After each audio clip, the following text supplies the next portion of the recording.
Bien, dudas de ayer entonces nadie tiene, ¿no?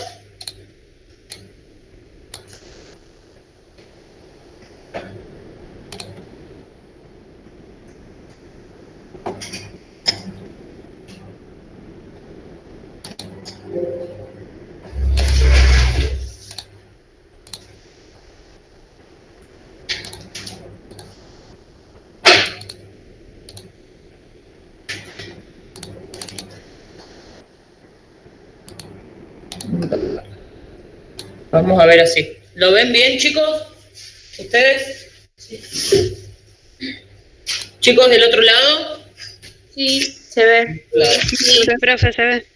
Bueno, como les decía, hoy vamos a ver la indicación transfusional del plasma fresco, las plaquetas y el crío precipitado. Pero bueno, antes de empezar de lleno en eso, vamos a hacer un repaso sobre todo lo que es un hemocomponente, un hemoderivado. Vamos a hablar en general de los diferentes hemoderivados con los que nos podemos llegar a encontrar y después nos vamos a meter de lleno en los hemocomponentes plasmáticos. Bien, ya supongo que sabemos lo que es un hemocomponente o el concepto de un hemocomponente, pero son los productos sanguíneos que son lábiles y se obtienen a partir de la separación de la extracción de una unidad de sangre total. ¿Por qué decimos que son lábiles? Porque tienen un tiempo corto, algunos un poquito más largo que otros, pero de durabilidad. Estas extracciones pueden ser mediante hemaféresis o aféresis. Hemaféresis es la extracción manual, la que hacemos a cualquier donante. Y para la separación y almacenamiento de estos hemocomponentes utilizamos medios tanto físicos como mecánicos. Aquí hablamos a la centrifugación, a la prensa para la separación y demás.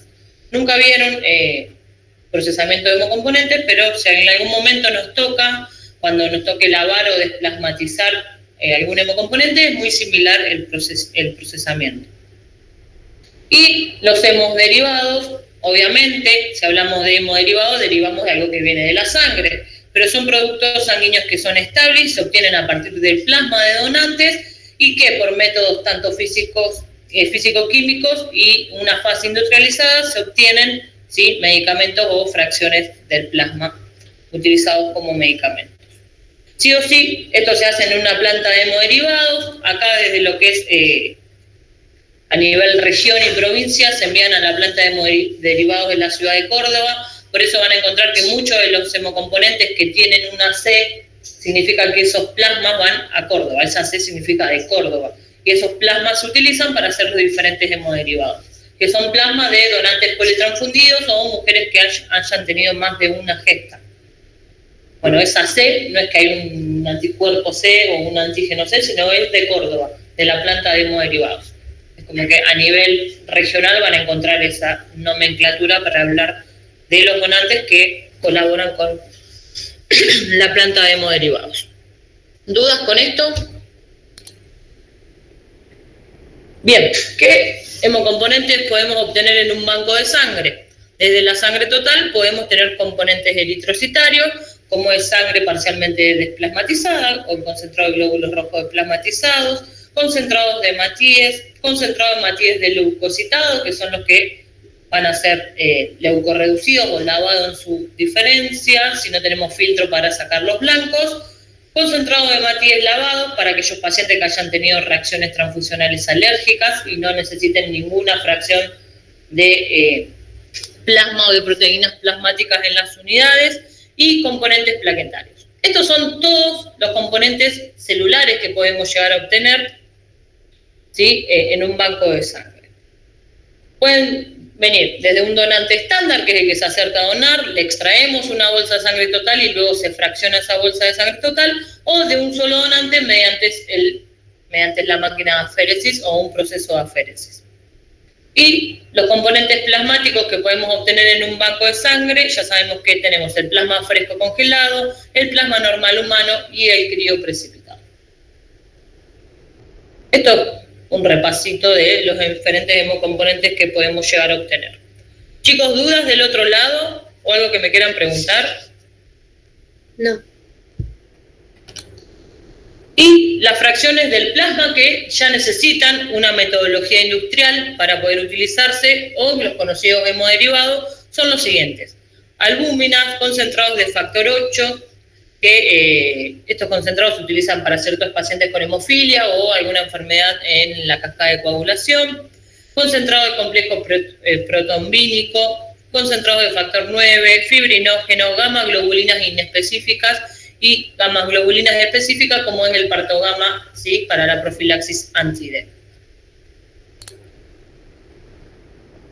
Bien, ¿cómo se obtiene la albúmina? ¿Cómo obtienen la albúmina en la planta de hemoderivados? Es mediante el fraccionamiento de un pool de plasma. Se utilizan un montón de plasmas, ¿sí? Se hace un pool y de ahí se obtiene la albúmina, y se utiliza, ¿cuál es la finalidad de la utilización de la albúmina como hemodiderivado? Para reponer volumen. Hay un montón de procedimientos de recambio plasmático terapéutico, por ejemplo, que la albúmina, ¿sí?, es el líquido de sustitución de volumen.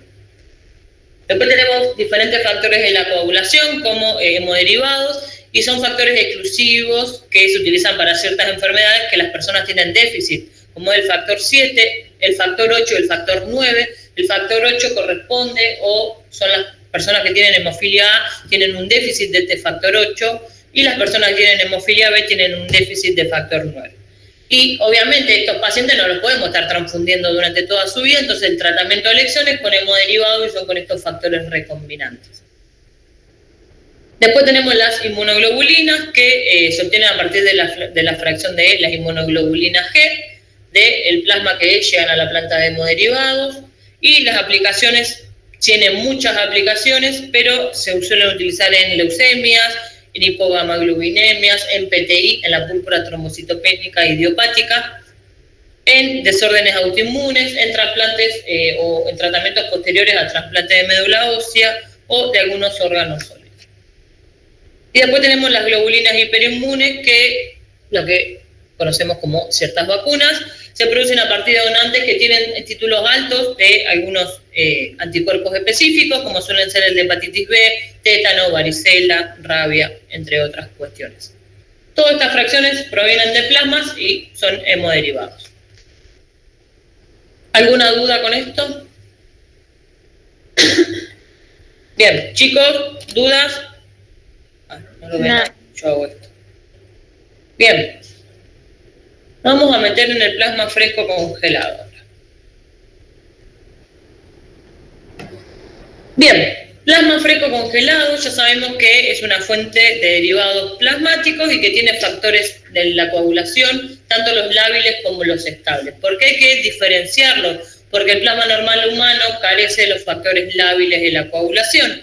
¿Cuáles son estos factores lábiles de la coagulación que tiene el plasma fresco y no tiene el plasma normal? El factor 5, el factor 7, 8, 13 y obviamente se le suman todos los estables, que son el resto de los que completan la cascada de coagulación.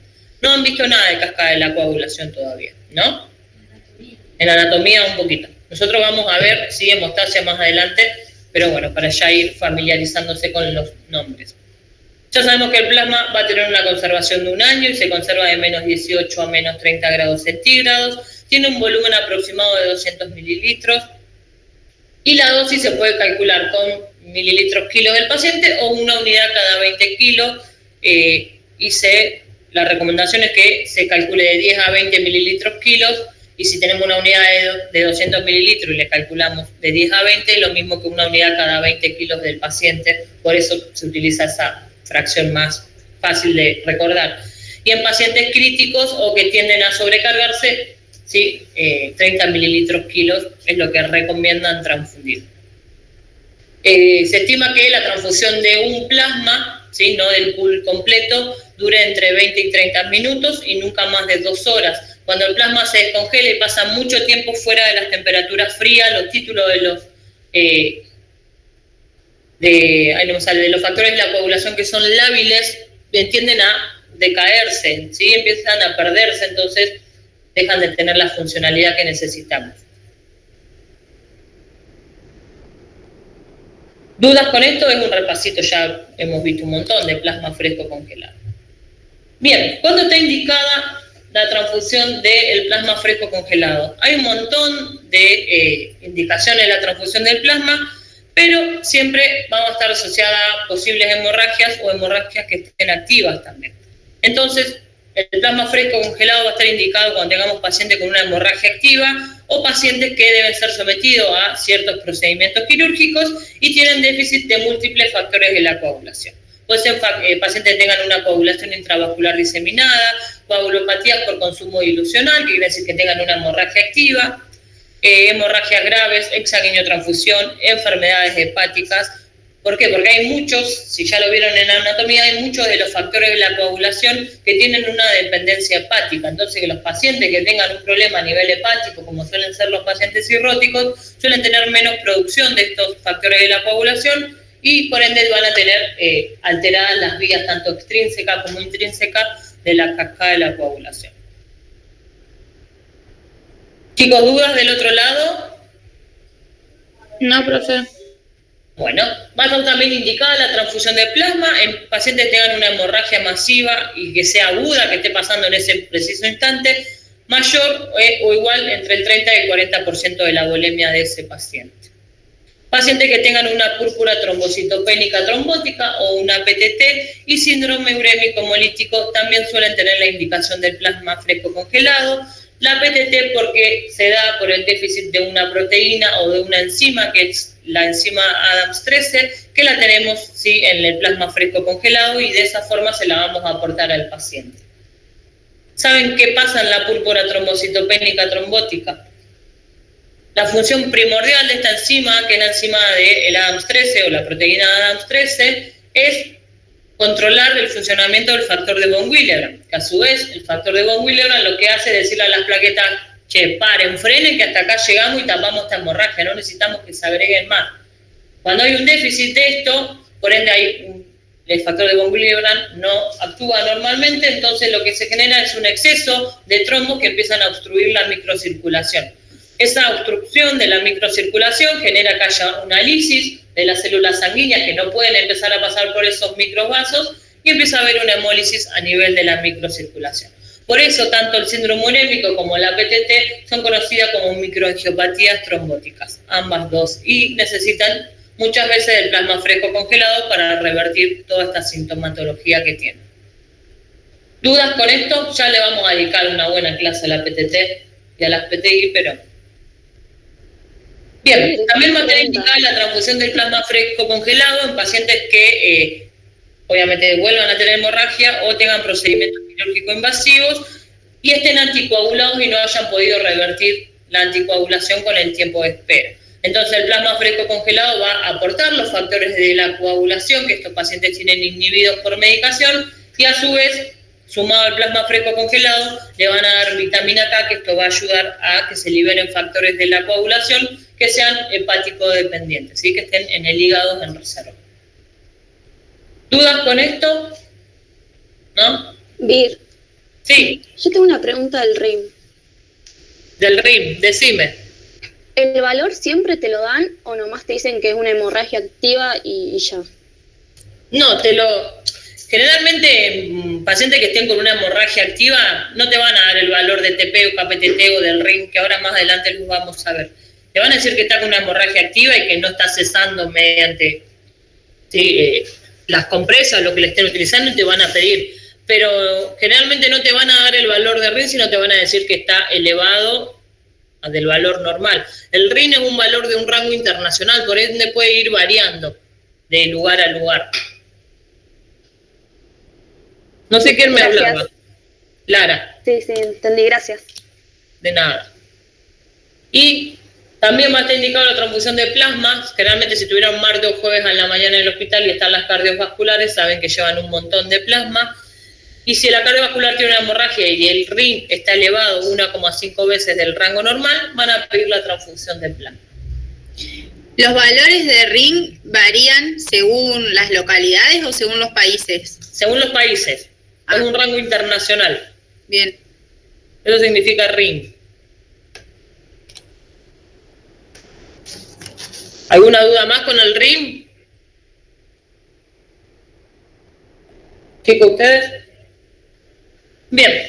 También va a estar indicada la transfusión de plasma en pacientes que tengan un déficit congénito en el concentrado, ¿sí? Y que los concentrados purificados, o sea, pacientes que tengan un déficit de factor 5 y no existe un factor recombinante de ese factor, van a tener indicado la transfusión de plasma, ¿sí? Que no tengan un hemodiderivado acorde al déficit congénito que tengan, ¿sí?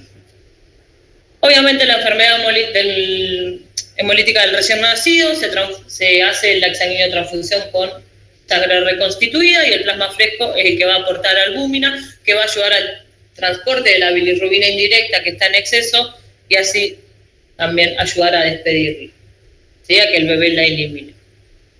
Y en neonatos que tengan coagulopatía o tengan un riesgo de sangrado y vayan a ser sometidos a un procedimiento quirúrgico. Mir, Sí, ¿podrías repetir eso de la albúmina? De la enfermedad hemolítica del recién nacido.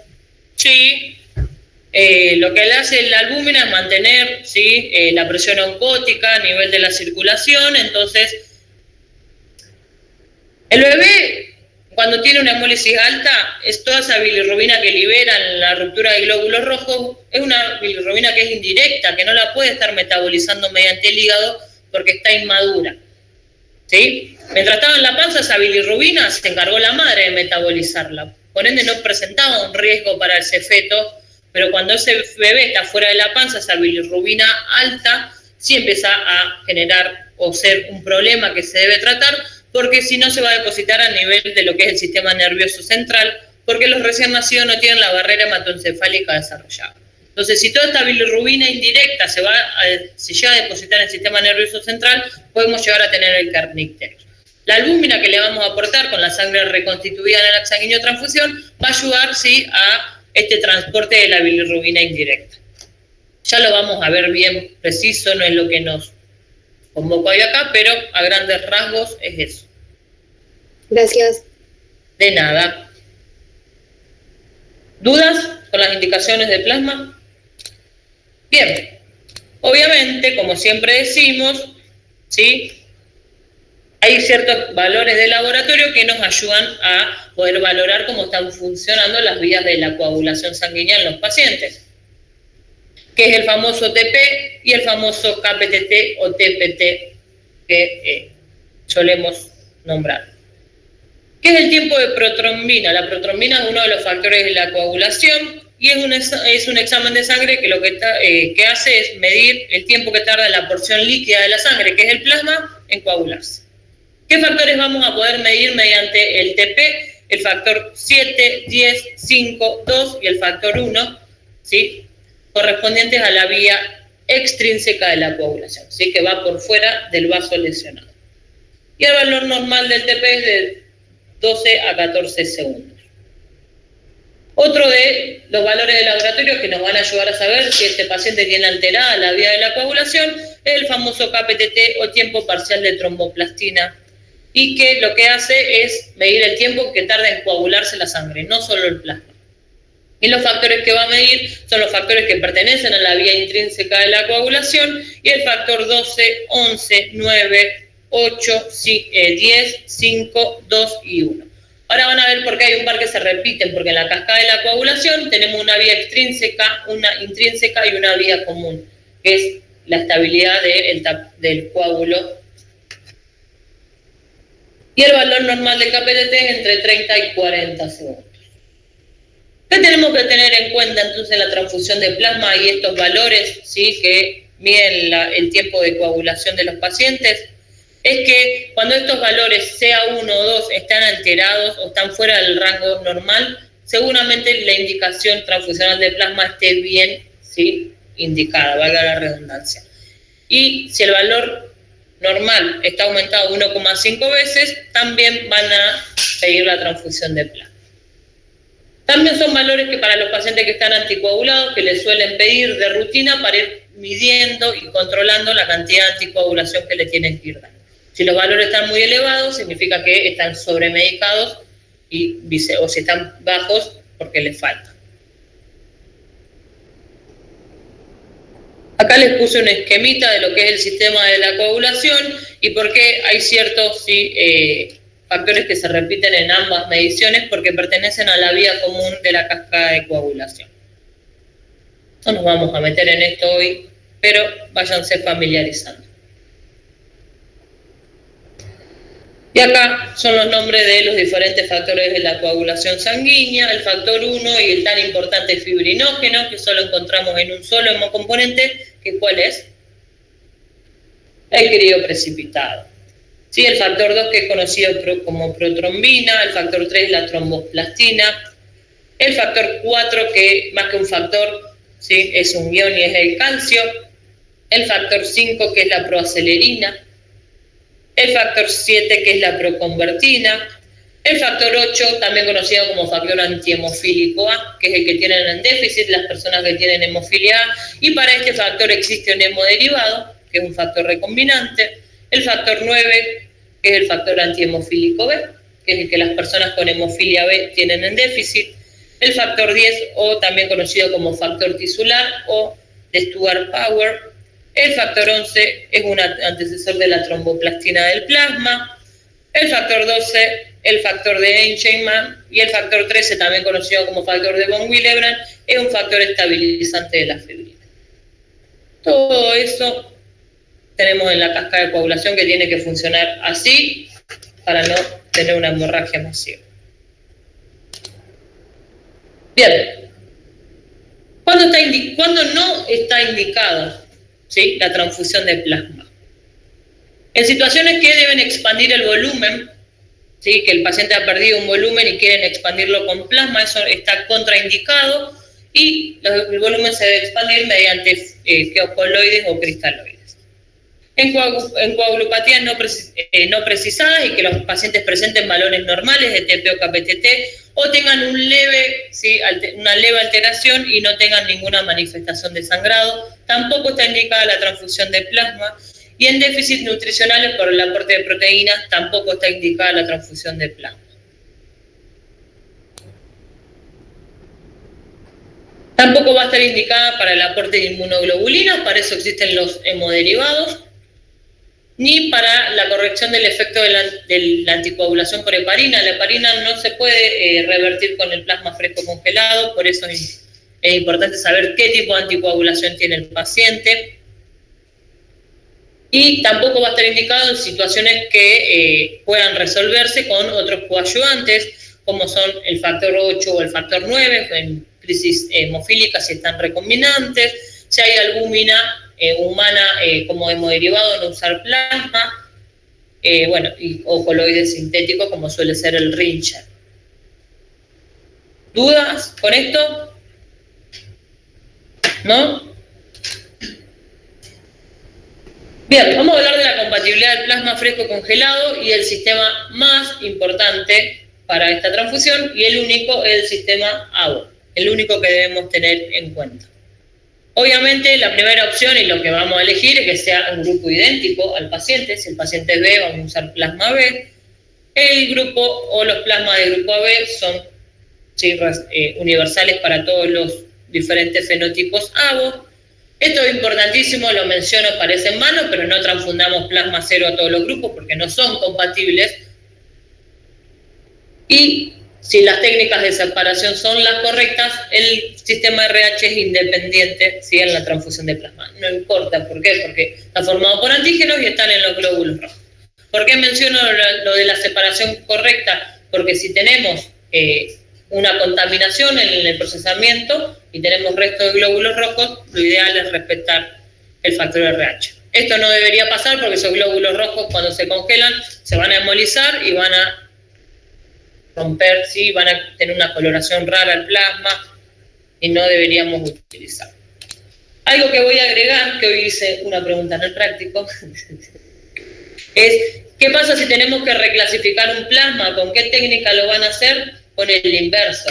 Sí o sí es la única manera de poder reclasificar el plasma y corroborar el grupo ABO de esa unidad que vamos a transfundir. ¿Dudas del otro lado? No, profe. ¿No? Bueno, háblenme si me quieren frenar.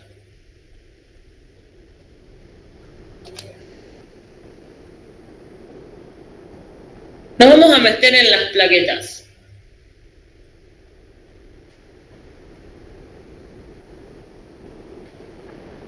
¿Ya está?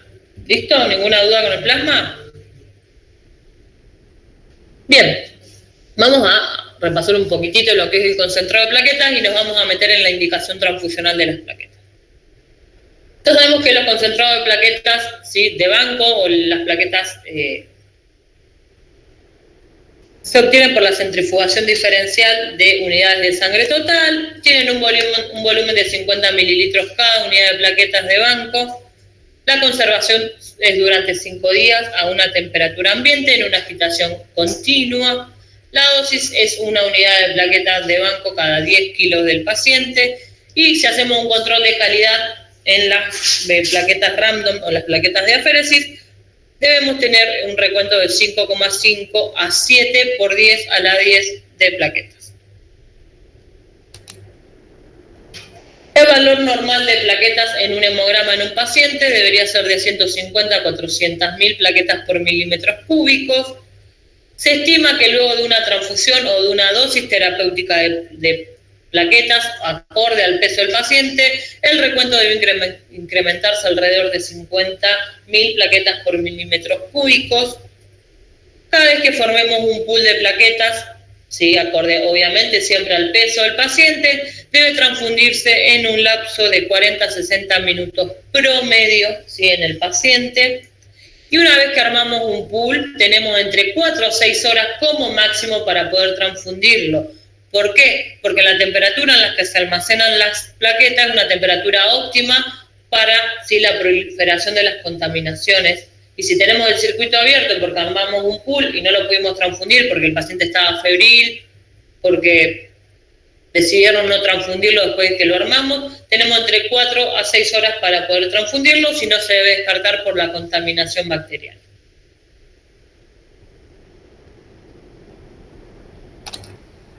Otra de las transfusiones de plaquetas que podemos tener son de plaquetas obtenidas mediante aféresis y lo importante de esta plaqueta es que necesitamos un solo donante y podemos obtener de 6 a 18 unidades dependiendo del producto que obtengamos.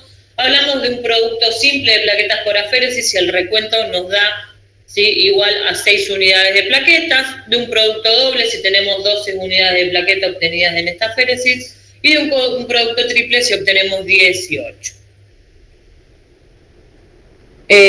Bueno, ahí le puse más o menos la concentración promedio de plaquetas que tiene una plaqueta obtenida por aféresis, que es de 4 a 5 por 10 a la 11.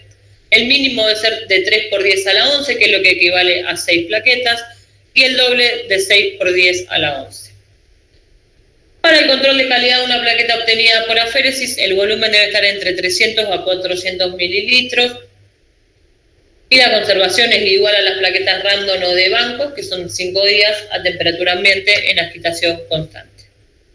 Y las dosis se van a valorar dependiendo del recuento que tenga la plaqueta por aféresis. Ese recuento que da se divide por el volumen obtenido y nos da el total de unidades que tiene esa plaqueta por aféresis. Das un hemograma a esa aféresis obtenida, te pide el recuento de plaquetas y se divide por el volumen obtenido, y ahí sacamos estimativamente la cantidad de dosis de plaqueta que tiene esa plaqueta por aféresis. ¿Dudas con eso? Sí, no entendí. Lo del recuento, ¿viste cuando... Bueno, cuando terminamos de sacar un donante de plaquetas por aféresis, eso se lleva a agitar un ratito y luego traemos, ¿sí?, una muestra y la mandamos al laboratorio para que le hagan un hemograma. En ese hemograma van a medir si hay un resto de glóbulos rojos, que no debería haber porque tenemos un separador celular que no debería extraer rojos, sino solo plaquetas. Mide si hay blancos para ver si hay que le busco reducirla o no a la plaqueta por aféresis. Y mide el recuento total de plaquetas que tiene esa aféresis. Esos recuentos suelen ser de millones de plaquetas. Dependiendo del recuento de plaquetas que nos tiene el hemograma de esa plaqueta por aféresis, lo vamos a dividir por el volumen total de la extracción de esa aféresis y nos va a tirar aproximadamente el recuento total. Si tiene un recuento aproximadamente de 6 por 10 a la 11, estamos hablando de un total de 12 unidades de plaqueta, lo que equivale a 12 unidades de plaqueta de banco, ¿sí?, que es un producto doble. Si no da un valor menor, ¿sí?, se hace el cálculo y te tira la cantidad de plaquetas. Pero necesitas saber el recuento total, el volumen de esa aféresis, dividir este recuento por este volumen y nos estima la cantidad de plaquetas o lo que equivale a la cantidad de plaquetas de banco de esa aféresis. No sé si vieron alguna feria, pues suelen tener un cartel, equivale a 2 unidades, equivale a 6 unidades. Filtrar, no filtrar. Eso depende si también hubo extracción o no de blancos en el procesamiento. ¿Dudas? ¿Chicos, dudas? ¿Cuánto tiene de recuento de plaquetas una bolsa?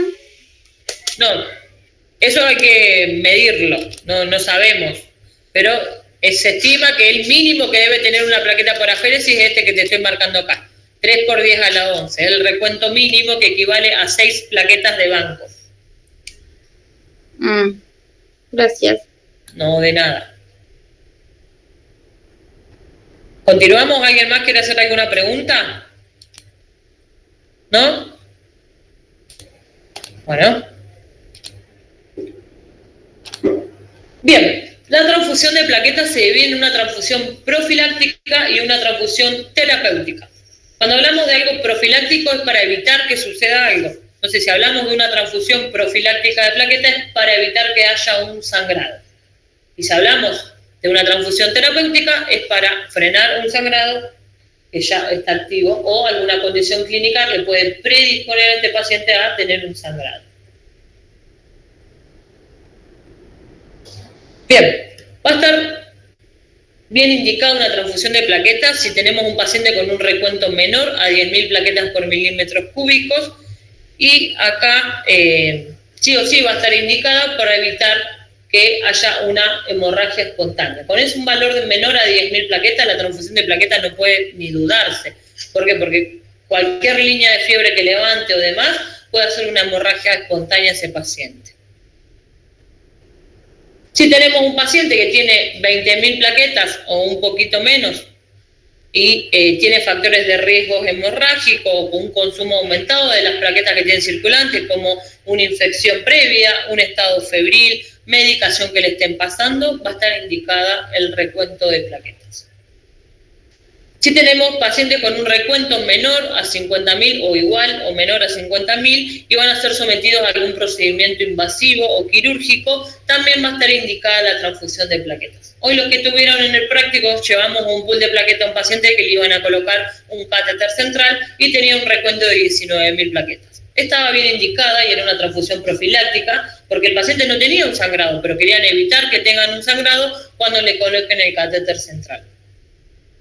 Y hay en ciertas situaciones donde el recuento es menor a 100.000, pero va a ser operado en el sistema nervioso central o en ciertas cirugías cardiovasculares, donde pueden llegar a pedir la transfusión profiláctica de plaquetas. Entonces, acá les hice un cuadrito para que les sea más fácil de estudiar las indicaciones profilácticas. Si tenemos un recuento igual o menor a 10.000, no es necesario que el paciente tenga una clínica, sino que va a estar indicada sí o sí la transfusión de plaquetas. Si tenemos un recuento de 20.000 o menor, acá sí tenemos que tener en cuenta si hay algún factor de consumo que aumente el consumo o el riesgo de sangrado en el paciente. Que puede ser infección, fiebre, medicación, entre otras cuestiones. Si tiene menos de... bueno, y también en pacientes que tienen ciertos tumores sólidos suelen pedir con este tipo de recuento. Si tenemos un recuento de 50.000 o menor a 50.000, tenemos que tener en cuenta si el paciente va a ser sometido o no a un procedimiento quirúrgico. Ahí va a estar indicada la transfusión de plaquetas. Y en ciertas cirugías neurológicas o cardiovasculares, si el recuento es menor o igual a 100.000, también pueden llegar a indicar la transfusión de plaquetas. ¿Dudas con esto? Y después existe la transfusión terapéutica, que lo vamos a poner acá directamente, lo otro lo tienen explicado, pero yo se los voy explicando acá. Si tenemos pacientes que tienen una manifestación de sangrado activo y tienen un recuento menor a igual o menor a 50.000, posiblemente le pidan una transfusión terapéutica de plaquetas para ayudar a frenar este sangrado activo. Hay muchas cuestiones donde, independientemente del recuento, pidan la transfusión terapéutica de plaquetas y tiene que ver con que haya una hemorragia activa y ese paciente tenga documentado si un defecto plaquetario o en la morfología de sus células, o que tenga el uso de ciertos medicamentos como son antiagregantes plaquetarios y deba ser sometido a un procedimiento quirúrgico.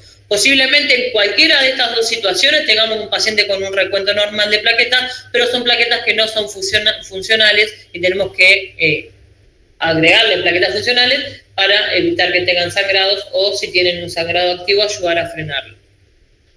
Y con un recuento menor o igual a 100.000 cuando haya un sangrado difuso en una cirugía cardiovascular.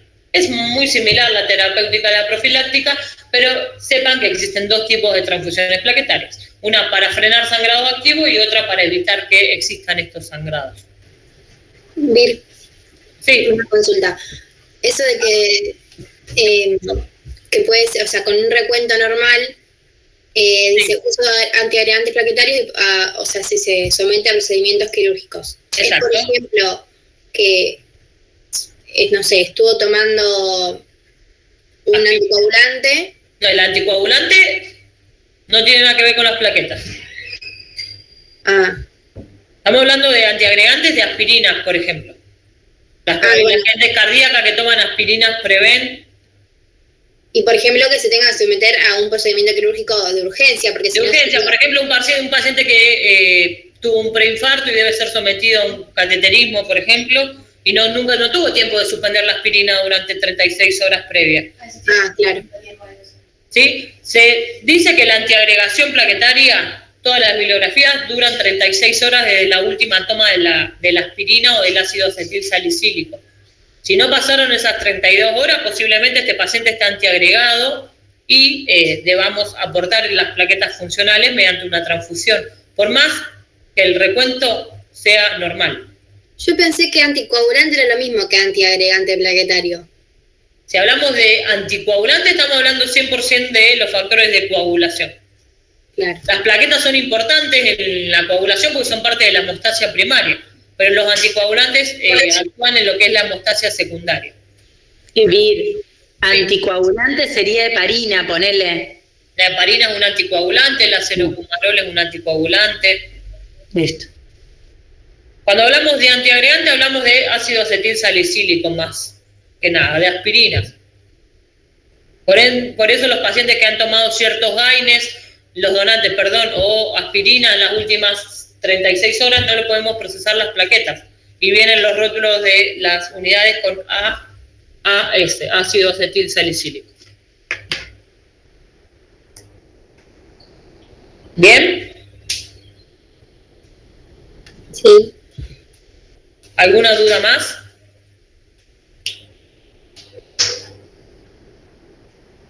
Bueno, vamos a ver de las contraindicaciones de la transfusión de plaquetas. ¿Cuándo va a estar contraindicada la transfusión de plaquetas? En una púrpura trombocitopénica trombótica, por más que tenga, está trombocitopénico, va a tener un recuento bajo de plaquetas, pero si nosotros le pasamos plaquetas vamos a estar aumentando la cantidad de trombos en circulación, por ende está contraindicada la transfusión de plaquetas. También en trombocitopenias secundarias a un aumento de la destrucción, como pueden ser las púrpuras trombocitopénicas autoinmunes y también las trombocitopenias inducidas por heparina. En cualquiera de estas situaciones está contraindicada la transfusión de plaquetas. Algo que tenemos que tener en cuenta cada vez que transfundimos plaquetas es toda la información antigénica que tiene cada plaquetita que estemos transfundiendo. Las plaquetas tienen antígenos compartidos o secundarios con el glóbulo rojo, como son los antígenos ABOS, Lewis y los antígenos I. También tienen antígenos compartidos con los leucocitos, que son los antígenos HLA de clase 1, HLA de clase 1, perdón. Y también tienen antígenos específicos o antígenos primarios, que son los que pertenecen al sistema HPA, que es el sistema propio de las plaquetas. Si nos ponemos a pensar en la refractariedad plaquetaria, en las causas inmunes de la refractariedad plaquetaria, tienen que ver con las aloinmunizaciones frente a estos sistemas. La aloinmunización HLA, la incompatibilidad ABO y la aloinmunización HPA. Toda esta información tienen las plaquetas. Así que, por eso es importante, siempre que se pueda, respetar la compatibilidad ABO y en pacientes politransfundidos pasar plaquetas desleucocitadas o leucorreducidas. Vir, una pregunta, ponele, la compatibilidad de las plaquetas, o sea, eso se hace un estudio digamos, que contiene estas tres cosas que decís? No, ¿O cómo es? No. No, pero cuando tenemos, ¿por qué es tan frecuente la refractariedad plaquetaria? Porque nos estamos olvidando de toda la información que tiene una plaqueta. Pensamos solo en el sistema ABO y nos estamos olvidando que tienen un sistema propio antigénico, que comparten antígenos con los leucocitos, como son los antígenos HLA, y que es importante la compatibilidad ABO para la sobrevida de las plaquetas transfusionales. No es que hacemos, no imagínate la durabilidad de una plaqueta, es imposible tener el resultado de todos estos estudios. O sea, hay ciertas situaciones muy puntuales lo que puede llegar a tener un donante de plaquetas por aféresis compatible, pero es muy raro que suceda. Es tipo con un trasplante de esto de médula, esas cosas, digamos. Y por ende a los pacientes que están en protocolo de trasplante de médula o tienen una terapia transfusional plaquetaria muy, muy larga, ¿sí? Se trata de pasarle plaquetas por aféresis para disminuir toda esta información antigénica. Vos imagínate que un paciente que se transfunde un pool por día, si la haces de banco, le está pasando 7 plaquetas de diferentes donantes todos los días. Si la haces de aféresis, le estás pasando uno solo. Está disminuyendo un montón esto. Ok. ¿Dudas? ¿Alguien más? ¿No? Bien. ¿Cómo vamos a seleccionar los hemocomponentes para la transfusión de las plaquetas? Vamos a tener en cuenta el sistema ABO, que es lo único que vamos a tener estudiado, grandes rasgos. Siempre que sea posible, tenemos que respetar la compatibilidad ABO, como es la para el plasma, para el concentrado de plaquetas. Tenemos que tener en cuenta también que una unidad de plaqueta tiene muy poco volumen de plasma, entonces si estamos transfundiendo a un paciente que no tiene una terapia transfusional larga, ni que va a tener una terapia transfusional larga, vamos a hacer un pool de plaqueta con el stock disponible, porque tenemos muy poco de plasma incompatible con nuestro paciente. Pero tenemos que tener en cuenta que las plaquetas ABO incompatibles tienden a ser removidas entre 10 a 30 minutos en la transfusión en el receptor, digamos, duran menos que una plaqueta ABO compatible. Y en pacientes que son politransfundidos, pediátricos o pacientes que son neonatos, está súper recomendado desplasmatizar los pools de plaquetas, ¿sí? Eliminar todo el plasma incompatible para aumentar la sobrevida y también si tenemos un paciente en el que sospechamos que tenemos una refractariedad plaquetaria. Esto ya lo hemos visto un montón, pero es importante siempre mencionarlo. Acá le puse los puntos críticos de la conservación de plaquetas, que tienen que ver con la temperatura, porque a menor temperatura se rompen las plaquetas, se lisan, el pH y el intercambio gaseoso, por eso están en agitación constante. Todos los estudios que hay, ¿sí?, más recientes que tienen que ver, ¿por qué no duran más las plaquetas? Tienen que ver con el pH. Las plaquetas a partir del 5º día empiezan a disminuir el pH, ¿sí?, y es la única variabilidad que hay. Por eso duran sí o sí solo 5 días. Porque el pH es lo que no se logra controlar en mayor cantidad de días. El garrón. Porque podrían estar viables más días, pero el pH es imposible de controlarlo. ¿Y no hay forma de subirle el pH de ninguna manera? No. Por ahora seguimos en estas guías. Espero que acá en futuro exista. Bien, ¿por qué la temperatura es un punto crítico en la conservación de plaquetas? Porque el frío lo que produce es un daño en la plaqueta y que cambia su forma discoidal a una forma esférica. Por ende, después, cuando se tengan que agregar y segregar, que es unirse para tapar una lesión, no van a poder lograrlo. Y es importante, dentro del control de calidad, mirar el famoso fenómeno de remolino o el swirling para ver la viabilidad de estas plaquetas. Si ese swirling no existe, esas plaquetas no están viables para transfundir. ¿Dudas con esto? O sea, tiene que estar ese... Viste que a veces, no sé si con ahí, algunas le he mostrado, yo también, la pones contra luz y ves ese famoso swirling o remolino, eso te está dando la pauta que esas plaquetas están viables. Claro. Bueno, obviamente las plaquetas no tienen solo usos transfusionales para evitar o frenar hemorragias, sino tienen un montón de otros usos terapéuticos y aún Y cada día más y más y más y más, y no paran la aplicación de lo que se conoce como el plasma rico en plaqueta hoy en día. Y se suelen tener otros usos como es la utilización tópica en un lugar quirúrgico para la reconstrucción, generalmente de tendones o zonas blandas se utilizan.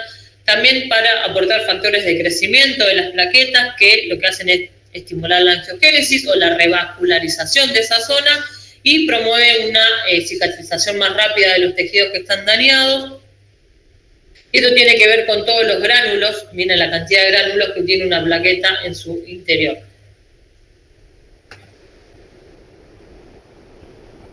Y acá les pongo una foto. Esta es un gel plaquetario que se hace mediante el plasma rico en plaquetas.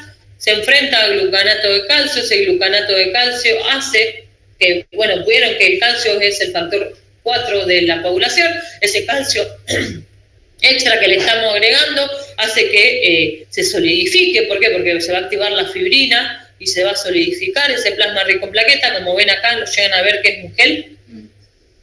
Y ese gel plaquetario, bueno, espero que no les dé impresión, se suelen colocar en ciertas cirugías reconstructivas. Este, por ejemplo, es un famoso tendón de Aquiles. Y esta es otra cirugía traumatológica. La traumatología es en la que mayor aplicación tiene todas estas terapias. También en odontología también. Aparte de todos los factores que aportan y los gránulos de crecimiento que tienen las plaquetas, la fibrina funciona como una cola sintética, ¿sí? Y autóloga. Evitan usar pegamentos que sean sintéticos y generen mayores rechazos. Bueno, es para que vean todas las aplicaciones que tienen las plaquetas. Si nos sobra cuatrimestre, les voy a dar una charla de plasma rico. Vir, ¿te puedo preguntar una burrada a lo mejor? Viste que las plaquetas afuera, digamos, duran aproximadamente 5 días, ¿no? Tienen... ¿Afuera dónde? O sea, cuando están en centrifugación, digamos. En agitación. En agitación, bueno. O sea, una vez que ingresan al cuerpo, ¿tienen cuánto tiempo de vida tienen? ¿Cómo es eso? Y no, es que duran poco las plaquetas. La sobrevida de las plaquetas es aproximadamente 10 días. Ok, o sea que después van a trabajar esas plaquetas unos 5 días en el cuerpo. Sí, depende después si hay un estado febril, si hay una hemorragia, si son algo compatibles, si no. Depende del contexto clínico del paciente. Bueno, listo, gracias. No, de nada. ¿Dudas con las plaquetas? Una pregunta. Sí. ¿Se aplican sobre el tendón directamente? Sí, o sea, por ejemplo, en este caso. Este está aplicado, sí, sobre donde está la ruptura. También se aplican en el desgarro, en Ajá. Gracias. un montón de lugares. Bueno, dejamos las plaquetas y nos metemos en el crío. ¿Alguien quiere hacerme alguna pregunta de las plaquetas? La profiláctica evitaba el sangrado, la terapéutica lo controla. Sí. Siempre que hablamos de profilaxis es evitar que algo pase. Crío precipitado, la famosa parte crioinsoluble del plasma fresco congelado, muy rico en factor 8 y factor antihemofílico A, y contiene, bueno, factor 8, factor de von Willebrand, fibrinógeno y fibronectina. Es el único hemocomponente que tiene fibrinógeno, y el fibrinógeno es el factor número 1 en la caja de coagulación. Es importantísimo este hemocomponente. Bueno. Ya sabemos que el volumen de crío precipitado, cada unidad tiene 20 mililitros, es muy pequeña. La dosis terapéutica es una unidad cada 8 a 10 kilos del paciente.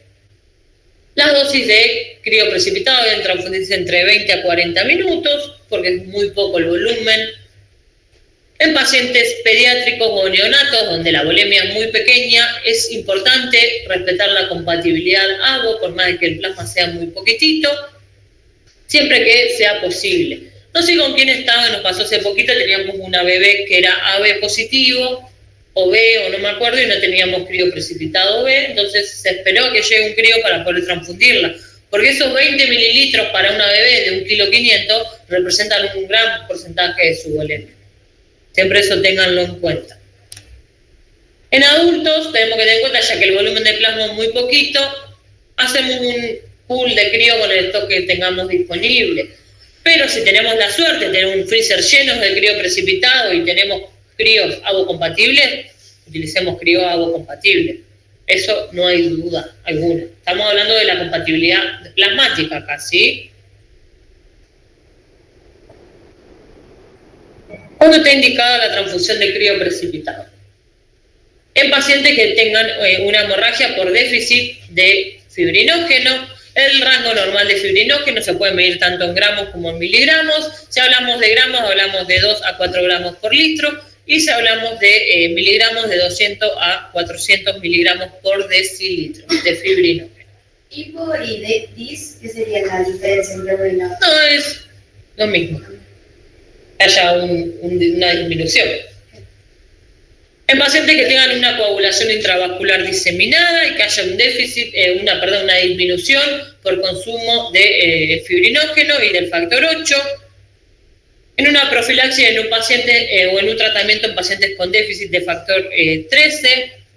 Tenemos un paciente en el hospital, no sé si alguna vez lo vieron, con una enfermedad con déficit de factor 13 y se va a transfundir cada 20 días 3 unidades de crío precipitados. Se llama Rodríguez Bryan, seguramente ya van a tener la oportunidad de conocerlo. Va cada 20 días, hace años que va a transfundirse 3 unidades de crío precipitado, porque el déficit que él tiene no está en hemoderivados, no tenemos el factor recombinante aún. Entonces se va a transfundir crío precipitado. Tiene récord de transfusiones. Sí. No sé cuánto hace de estar, pero por lo menos 3, 4 años fácil. Uh-huh. En pacientes con una enfermedad de von Willebrand, en hemofilia A, cuando tengamos una crisis hemofílica o hemorrágica y no tengamos el factor 7 recombinante. 8, recombinante.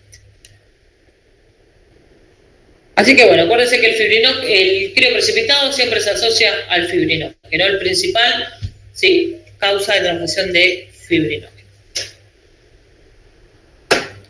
Vamos a hablar un poquito de la coagulación intravascular diseminada, que seguramente la vienen escuchando un montón y no sé si vieron lo que es. Pero cuando tenemos un paciente con una coagulación intravascular diseminada, que una de las principales causas se da en pacientes que tienen una septicemia o una infección por bacterias gram positivo, y esto empieza a generar una coagulación intravascular diseminada y afectar todo lo que tiene que ver con la cascada de coagulación.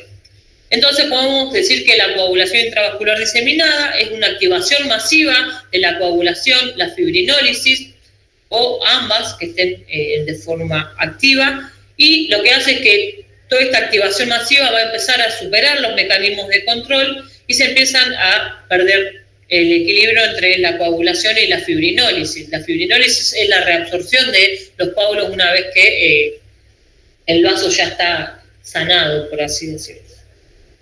La fisiopatología es que hay una generación extensa de la protrombina y hay una activación constante entonces de la cascada de la coagulación, hay un consumo constante de estos factores de la coagulación y de las plaquetas que están en circulación, empieza a haber una trombosis porque se empieza a perder el equilibrio y se empiezan a obstruir los vasos de la pequeña microcirculación y hay una activación secundaria de la fibrinólisis, justamente por esto.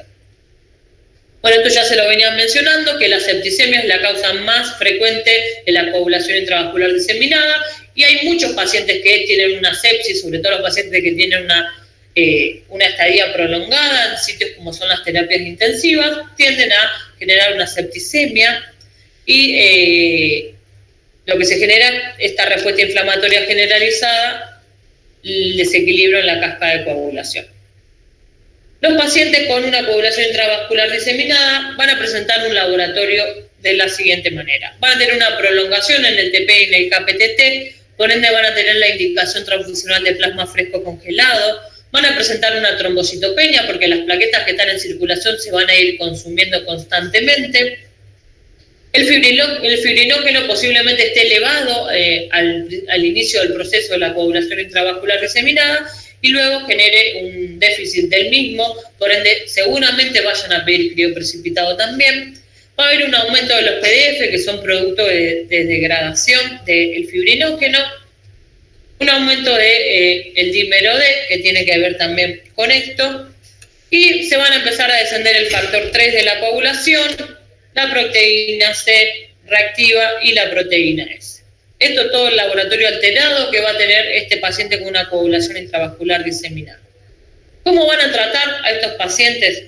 Obviamente deben tratar de corregir la patología que tiene de base o la infección que tiene de base y van a tener que darle un soporte sustitutivo. En esta parte en donde vamos a entrar nosotros desde el banco de sangre. En el soporte sustitutivo de los pacientes con una coagulación intravascular diseminada.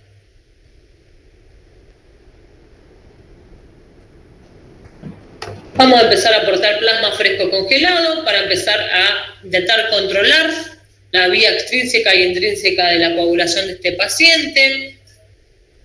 Posiblemente proteína C recombinante le vayan a aportar para su septicemia. La heparina está controvertida. Hay algunos médicos que se la van a indicar, otros que no. Le van a indicar la transfusión de plaquetas si tiene manifestaciones hemorrágicas y tiene un recuento igual o menor a 50.000 plaquetas por milímetros cúbicos. Y crioprecipitado si hay una manifestación hemorrágica y hay fibrinógeno, el 1 es el fibrinógeno, que es el factor 1 de la coagulación, si esté menor o igual a 50 o 60 miligramos por decilitro. En ese caso van a indicar el soporte sustitutivo en un paciente con coagulación intravascular diseminada. Se los doy porque van a escuchar hablarlo un montón a los pacientes que estén así y les van a pedir de todo. ¿Dudas? ¿Con el plasma, con el crío, con las plaquetas? Chicos, del otro lado. ¿Me escuchás? Sí. ¿Quién habla? ¿Agus? Sí. Si esta coagulación intravascular diseminada siempre viene de otra enfermedad, o sea, sí, siempre son secundarias a un paciente general que generalmente está con una septicemia, con una gran infección. Nosotros entramos en el soporte sustitutivo de estos pacientes que empiezan a perder el equilibrio en la cascada de la coagulación.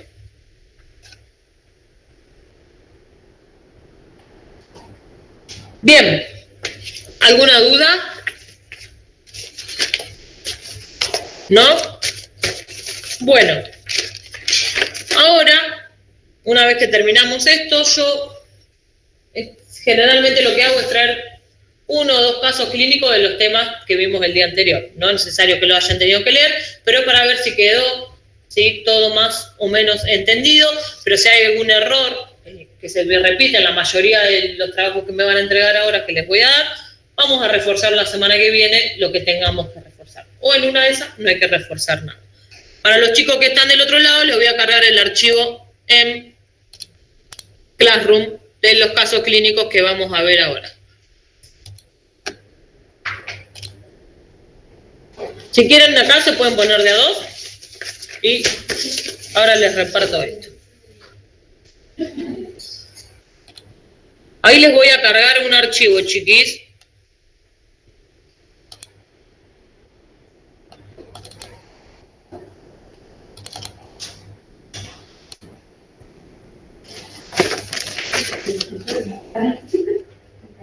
Ahí ya les voy a cargar también el Power.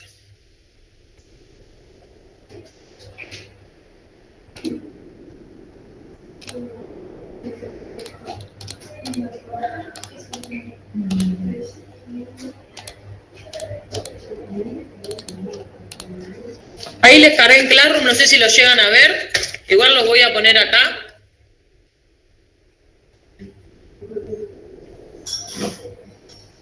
Ahora sí, individual, o lo hacen de a 2, como quieran. ¿Ustedes lo quieren hacer juntos? Creo que no están haciendo en la clase. ¿Lo hacen juntos ustedes? Me gustaría que me lo entreguen. Así como escriben en esta hoja o en una hoja aparte. ¿Ustedes lo van a hacer juntos a los 3? Allá que está Fiore también.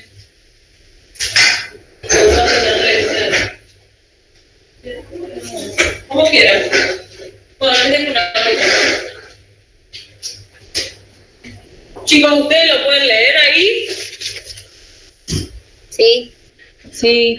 Para ustedes que están de aquel lado me pueden enviar o una foto de la hoja en donde lo realicen por WhatsApp o por mail, así yo después los puedo leer. Igual los vamos a corregir más adelante. Ok. ¿Los vieron desde? ¿Quieren que los leamos? Vamos con el caso número 1. Vir, te hago una pregunta. No lo veo, Vir. Lo subí a Classroom. No, ahora lo van a ver acá. ¿Ahí lo ven? Sí. ¿Esto hay que entregarlo, que enviarlo hoy? Si es posible ahora en el resto del tiempo que nos queda de clase. Ah, bueno, yo porque estoy sin la cámara, porque estoy sin luz, estoy con los datos del teléfono por si se me corta. Bueno, descargarte el archivo y después me lo podés enviar una foto si querés, por WhatsApp. Bueno. Bueno. Esto me corrigió. Bueno. Vamos a leer los casos. ¿Los ven ahí, chicos, ustedes? Se los cargué a Classroom también. Sí, se ve. Bueno, vamos con el caso número 1. Tenemos un paciente de 60 años de edad con insuficiencia cardíaca. Ingresa al hospital con síntomas asociados a anemia, como palidez, agitación, mareos, y también refiere que tuvo una melena, que es un sangrado, va al baño hace caca con sangre, digamos, ese con sangre. En los últimos días previos al ingreso al hospital. No te rías, Antonella, te estoy mirando. Le hacemos los estudios inmunohematológicos y el paciente es B, factor RH negativo, y presenta un panel de anticuerpos irregulares negativos. Esto después se empieza a complicar clase a clase, ahora son muy fáciles, y los parciales son así, por eso los vengo preparando.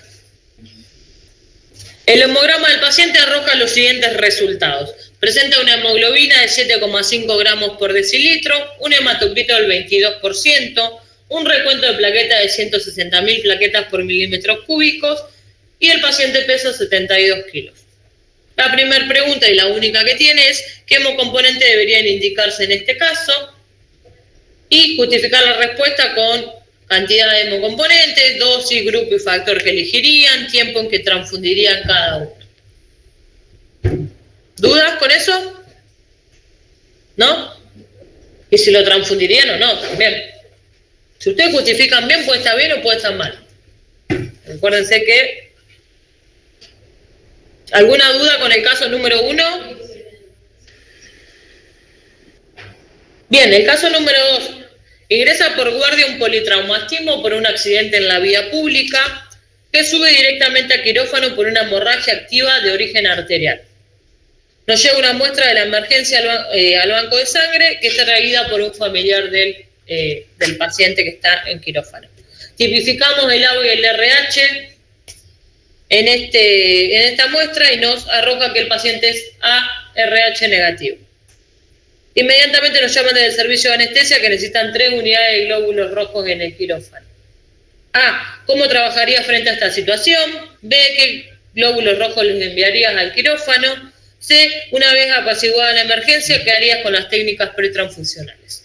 Justificás cada una de tus respuestas. ¿Dudas? Caso número 3. Paciente femenina de 19 años de edad con una insuficiencia renal crónica, lo que la conlleva a una anemia crónica de larga data. La historia clínica arroja que fue transfundida 5 veces previa durante su tratamiento de hemodiálisis en los últimos 2 años. Ingresa con un laboratorio de control porque refiere síntomas asociados a una anemia como disnea, taquicardia, palidez y decaimiento. Le hacen en el laboratorio y arroja un hematocrito del 22%, una hemoglobina de 6,9 gramos por decilitro. Y en el laboratorio de inmunohematología que le hacemos en el banco de sangre, tenemos que la paciente es AB, factor RH negativo, y tiene un panel negativo. Frente a esta situación, ¿estará indicada la transfusión de glóbulos rojos? Justifique su respuesta, en caso de ser afirmativa, indique la cantidad de unidades que le pasaría, el grupo y el factor que pueden llegar a ser estas unidades, y el tiempo que tardarías en hacer la transfusión. ¿Dudas? Bueno, pueden arrancar. Chicos, ¿ustedes?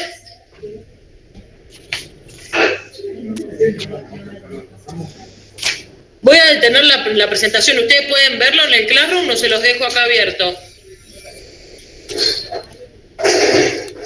Yo por lo menos lo tengo desde clase. Bueno. Voy a ver si... ¿Cuál es el Classroom? No sé si estoy en el Classroom. Sí, si yo te invité. ¿Dónde están los links? Donde vos subiste. Donde hoy adjunté el link de conexión, acabo de subir los casos clínicos y el Power de hoy. No me llegó. A ver si lo actualizalo. A ver. Es la misma publicación, no te va a llegar una notificación. ¿Te llegó? A ver.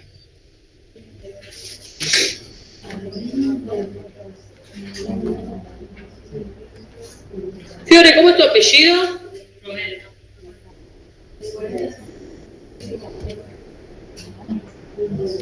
¿Lo encontraste, Anto? Creo que sí. Esta es la última publicación que hice, casos clínicos e indicación de... Ay, sí, gracias, Vir. De nada. Yo tampoco sé cómo encontrarlo, che, parezco tarada, pero... Abrí Classroom, donde puse el link de conexión, agregué los casos clínicos ahí en un archivo. Y el Power de hoy.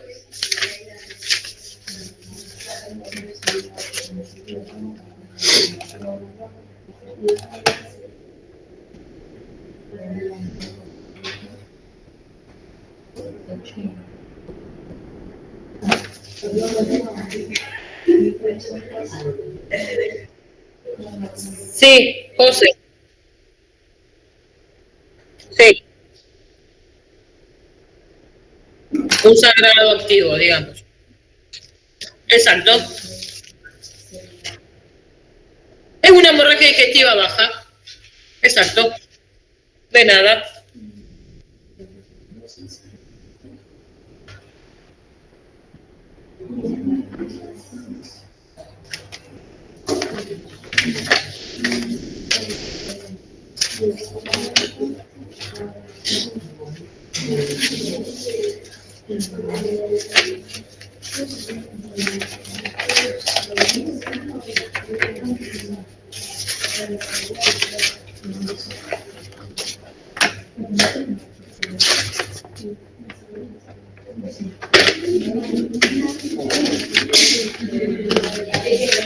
Yo acá traje una copia del Power de hoy, si alguien se la quiere llevar para hacer fotocopia. No, va a estar en Classroom también. Pero bueno, no sé, capaz que alguien no...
Paraguay, ¿alguien quiere?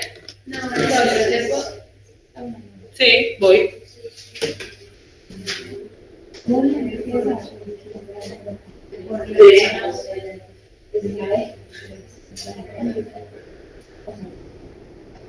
La trazabilidad de la música lo que se ve.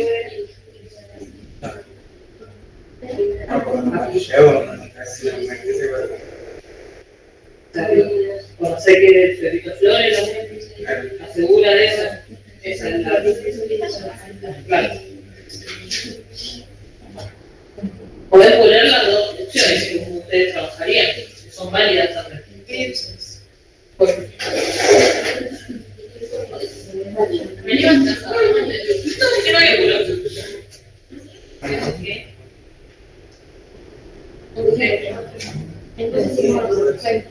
Bueno, pues bien. ¿A qué valor lo quieres llevar? ¿Cuál es el valor de corte que deja de ser funcional? Bueno, pero fíjense en este paciente con este no me encuentra este parámetro en este paciente. Puede ser que el valor de corte en este caso es el 9. No lo tengo como una hemoglobina llamante, llevarlo a una hemoglobina que para este paciente con esta patología sea óptima para llevar. ¿Sí? Por eso, vean. ¿Cómo estamos? Porque bueno, ¿cómo lo echamos así? ¿Qué dudas tienen? ¿La de los chicos? No, hay que subirlo al valor que deja de ser de corte transfusional. Pacientes que son con insuficiencia cardíaca, ¿se acuerdan? Cuando hay la hemoglobina aquí. Sí. Si la hemoglobina está mayor a 9, ya deja de ser una indicación transfusional. ¿Sí? Ustedes escriban todo lo que les parezca que vamos a hacer. Nosotros lo vamos a corregir. No pasa nada si se conoce ustedes. Es la idea confundirse de parte. No es la idea, pero si quieren una duda. ¿Qué? No tienen las habilidades. Fui yo, la donde yo vi la cara en el. Claro, también, sí.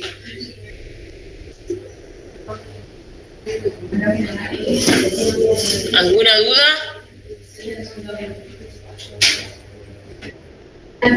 José, decime. Está bien.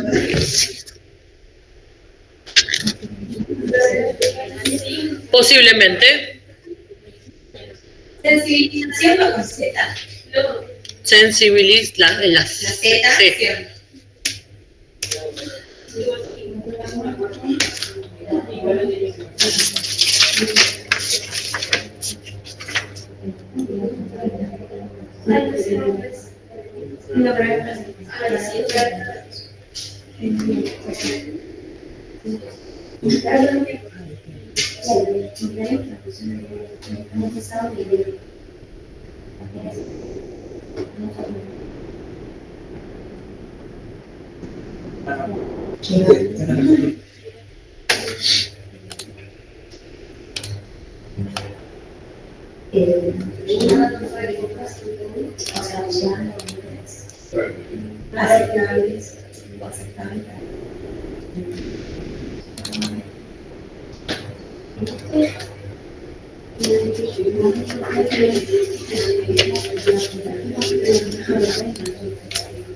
Vaya al baño tranquila.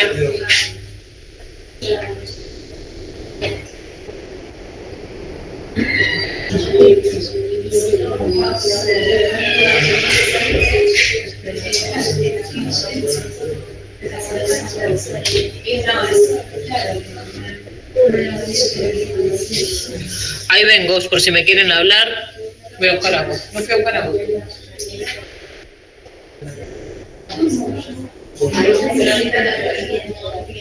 Claro.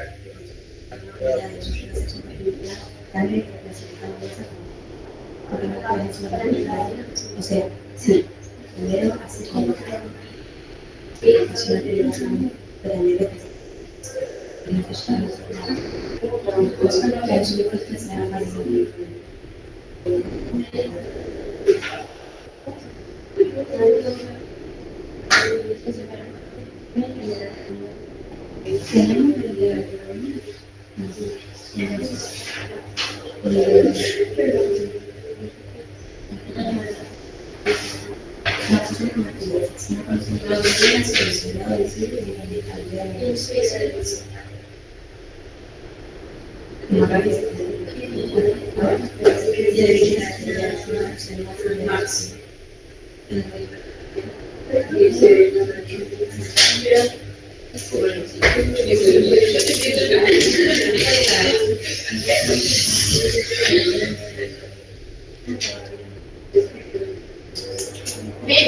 Hoy.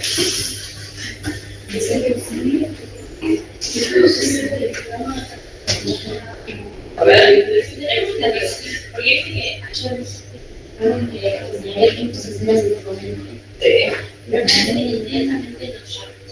Eso como que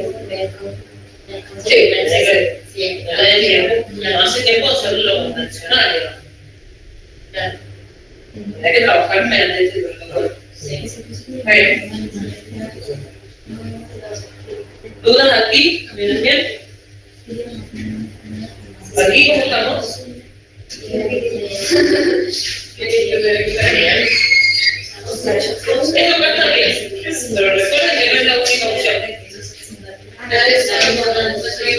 Eso está bien, pero siempre pongan todas. Para mí esto es un parcial e incompleto. ¿Entiendes?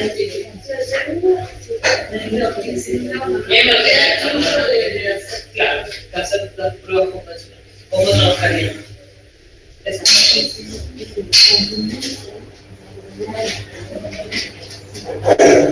Fiore, ¿necesitas ayuda? Vení, ¿qué haces? Bueno, vos sé.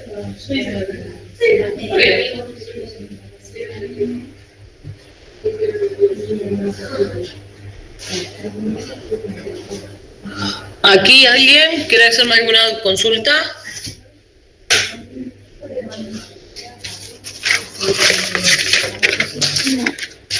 La semana que viene, antes de empezar la clase, hacemos la corrección de todos los casos. ¿Me entiendo qué dijo? La semana que viene, antes de empezar el tema de la clase, hacemos la corrección de estos 3 casos y después empezamos. Ah, bueno. Rodri, te escucho. Sí, profe, le quería preguntar. ¿También Bien. ponemos en el caso 1 las plaquetas si se necesitan o no? Sí, si ustedes consideran que necesita, sí. Bueno, Pero gracias. no de nada.